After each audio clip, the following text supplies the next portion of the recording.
예, 이제 두 번째 시간 시작하겠습니다. 첫 번째 수업했는데 뭐 빠르거나 그렇지는 않죠. 좀 빠른가요? 괜찮죠? 네, 네. 그 정도 맞춰서 할 거고요.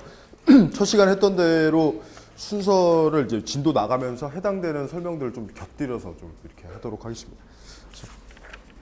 그리고 또 대방고시 학원에 근데 또 오게 된 계기가 저기 간호학 또 보건직렬 하시는 분들 계시죠? 민경애 교수님 아시죠? 네. 만나면 제가 맨날 혼나는데 민경애 교수님한테. 네. 네. 네. 굉장히 좀 많이 챙겨주시고 좀 되게 친해요. 네, 친하고 되게. 처음에 제가 딴 데서 고등이랑 이런 데서 인강하고 있을 때 처음에 이제 좀 이쪽 공무원 쪽으로 끌어주신 분이 민경애 교수님이시거든요. 네, 그래서 은인 같은 분입니다.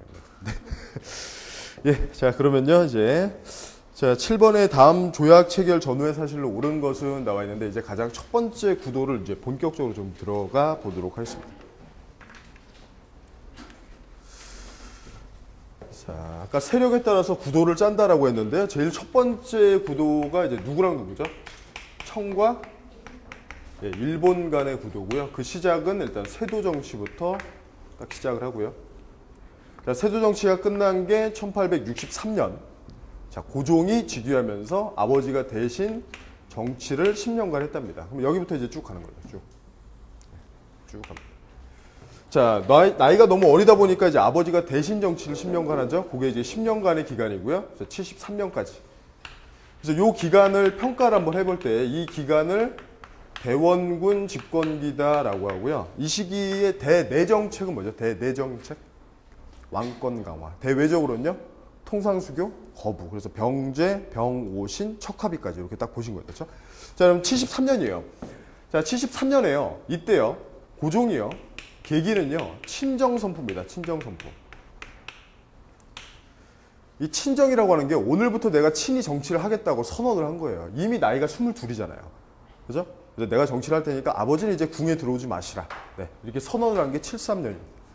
그래서 이때부터 이제 대원군이 이제 하야한다 그러죠. 이제 밀려나는데 사실 이때 대원군이 그냥 밀고 들어갈 수도 있어요. 모든 권한을 다 대원군이 쥐고 있기 때문에. 근데 밀고 들어가서 아들을 쫓아내고 왕이 될 수는 없잖아요. 그러니까 깔끔하게 이제 궁에서 나옵니다. 자, 그러면서 이제 대원군 시대가 막을 내리고요. 자, 이때부터 이제 고종이 친정을 선포하고 고종이 정치를 해야 되는데 이 고종이 참 아쉬운 게요. 이 고종이 이 조선의 역사 왕들 쭉 살펴봤을 때 유약한 군주 탑3에 들어가는 인물이거든요. 네. 선조, 인조, 고종. 네. 그 밖에 좀 약간 정신적으로 문제 있는 게 연산군, 뭐 이런 왕들이 좀 있는데, 그래서 본인이 정치한다기보다 외척이 정치합니다. 그게 민씨죠. 그래서 여기를요, 민씨 외척 집단, 민씨 척족이 이제 정권을 잡습니다. 색깔이 바뀌었죠. 이 얘기는요, 정책이 바뀌었다는 얘기예요. 정책이. 대원군은 나라 문을 안 열겠다고요. 민씨는요, 적극적으로 열겠다 이런 건 아닌데 열어볼까 합니다. 열어볼까. 그래서 정책이 이제 개항을 하는 쪽으로 가고요. 개항을 할까 하다가 첫 번째로 만난 게 그게 재수없게도 일본이었던 거죠. 그게 강화도 조약이라는 거고요. 자, 요거는 연도를 좀 기억하셔야죠. 이게 1876년입니다. 정식 명칭은 조일수호조규라고 하죠. 조일수호조규. 근데 여지껏 학창시절에 배우시면서 그냥 강화도 조약 하나만 이렇게 딸랑 배우셨을 텐데 사실 여기는 부속 조약이 2개나 더 있어요. 또 공무원 시험 준비하실 때는 2개를 전부 다 내용까지도 좀 아셔야 돼요. 네. 자, 그래서 76년에 강화도 조약 맺고요. 이때부터는요. 나라 문을 처음 열었으니까 이때부터는 개화의 속도가 점차적으로 빨라지는 겁니다. 이때부터. 기관들이 막 생겨나죠. 처음으로 이제 외국과 통하겠다. 통리기무하면. 그 밑에 12사를 두고요. 자, 그 다음에 기기창, 방문국. 그 밖에 외국으로도 사절단 파견하죠. 수신사, 영선사, 미국의 보빙사까지 쭉 파견하는 시기가 바로 이때입니다. 이때. 자, 근데 조선이 잘 사는 나라가 아니기 때문에 예산이라는 게 한계가 있어요. 그러니까 모든 예산이 개화 쪽에 쏠리니까 상대적으로 예산이 안 가죠. 그래서 화가 났던 게 누구죠? 구식군인들입니다. 그래서 구식군인들이 못 참겠다. 어떻게 월급을 1년 넘게 안 주냐. 82년에 이렇게 했던 사건이 이모 굴란이라는 사건이고요. 이모년에 있었던 군인들의 난. 근데 이 이모군란을 당시 진압할 수가 없어요. 군인들이 난을 일으켰는데. 그래서 민씨는 도망가고요. 민씨는 도망가고 도망가서 SOS를 치면서 이거 진압한 게 청나라입니다. 그래서 청의 영향력이 올라가는 게 이모군란의 계기예요. 그리고 또 하나는요. 청이 이 사건을 진압한 다음에 그 다음에 다시 민씨를 앉혀놨다고요. 그죠? 근데 이 민씨는 좀 이상해졌어요. 이게 민씨 버전 2입니다. 이때는.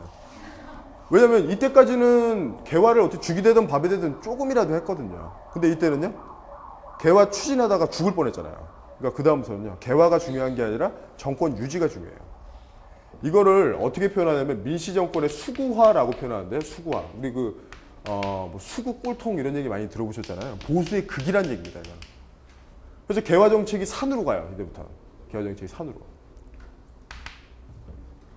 그러니까 개화 사상가들, 민씨를 따라가던 개화파들이 이 개화파들이 60년, 70년에서 서서히 형성이 됐는데 이 개화파들이 원래 처음에 형성될 때는 파벌이라는 게 없었는데 이때 이모군란 이후에 민씨가 수구화되니까 이걸 계기로 나뉜다고요. 저대로 해서는 안 된다. 뭔가 급진적으로 해야 된다. 쿠데타가 필요하다. 이게 급진이겠다. 자, 그 다음에 다른 사람은요? 온건 개화파. 그 중에서 급진 개화파가 일으킨 정변이요? 네, 그게 84년에 있었던 갑신 정변이죠.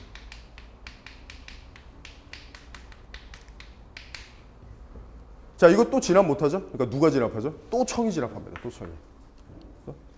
그래서 청이 진압해서 청의 간섭은 더 강화됩니다. 더 강화. 그리고 이쪽 파트에서는요, 항상 이런 사건들이 일어나고 그 이후에 맺은 조약들, 이런 결과가 중요한데, 갑신정변 이후에 맺은 조약이 2개예요. 첫 번째는 이제 한성조약이라는 거고요. 한성조약. 근데 이거는 내용상으로는 크게 중요한 게 없고요. 그냥 당사자만 주의하시면 되고요. 진짜 중요한 조약은 이거죠. 텐진조약. 그죠? 요거는 당사자가 우린 아니고 청하고 일본 간에 맺어진 조약인데 이 조약의 내용을 보면요. 청일 양국 군대가 동시에 나간답니다. 동시에 아웃. 하지만 향후에 무슨 일이 생긴다면 동시에 들어오겠다. 그래서 이것을 일본이 해석할 때 동시 파병권이다 이렇게 해석을 하는 거죠. 그래서 84년에 갑신정변 이후에요. 텐진 조약으로 양국 부대가 동시에 나가요. 이 얘기는 이제 정치적으로 볼 때는 이제는 큰 사건이 한 10년간은 없다는 얘기입니다. 정치적으로는. 근데 제가 정치적이라고 얘기한 게요. 경제적으로는 얘기가 다를 수 있어요. 경제적으로. 이들이 군대를 뺨과 동시에 정치적인 간섭에서 경제적인 침탈로 둘 다 방향을 전환시키거든요. 특히나 일본이에요. 그 타격은 전부 다 우리나라 농민들, 백성들이 받았겠죠? 그래서 도저히 못 참겠다. 10년 뒤에 갑에서 시작해서 10년 뒤니까 갑입니다. 갑오년이고요. 그때 농민들이 도저히 못 살겠다 들고 일어난 게 갑오 동학 농민운동이에요. 동학 농민운동. 자, 이것도 진압 못하니까 누구 끌어들이죠? 청을 끌어들이고요. 부르지도 않았는데 일본이 따라 들어오죠. 그 이유는요? 텐진 조약을 근거로. 근데 양국 부대가 동시에 와 있기 때문에 전쟁이 벌어집니다. 이게 청일전쟁이고요. 이때 일본이 경복궁을 기습 점령한 다음에 실시한 게 갑오개혁 1차, 2차 개혁입니다. 이게 첫 번째 구도예요. 첫 번째 구도. 네. 여기다 추가할 내용이 있긴 한데 그거는 이제 두 번째 구도 들어가기 직전에 제가 추가할 겁니다. 그래서 한 번만 더 정리하면요. 제일 첫 번째 있었던 게 세도정치. 끝난 이유가 64년도에 고종이 즉위했다고요. 어리니까 아버지가 10년간 정치를. 대내적으로는 왕권 강화, 대외적으로는 통상수교 거부. 자, 10년 있다 물러날 수밖에 없는 게 아들이 친정 선포하고요. 그런데 정치는 민씨가 합니다. 민씨는 정책이 바뀌었죠. 그래서 개화 정책 쪽을 추진하고 일본과 조약 맺고요. 그 이후에 다른 서양 국가들과 차례대로 조약을 맺어가죠. 네. 자, 그러다가 82년에 이모군란이라는 사건이 있었고요. 진압한 거 청이고.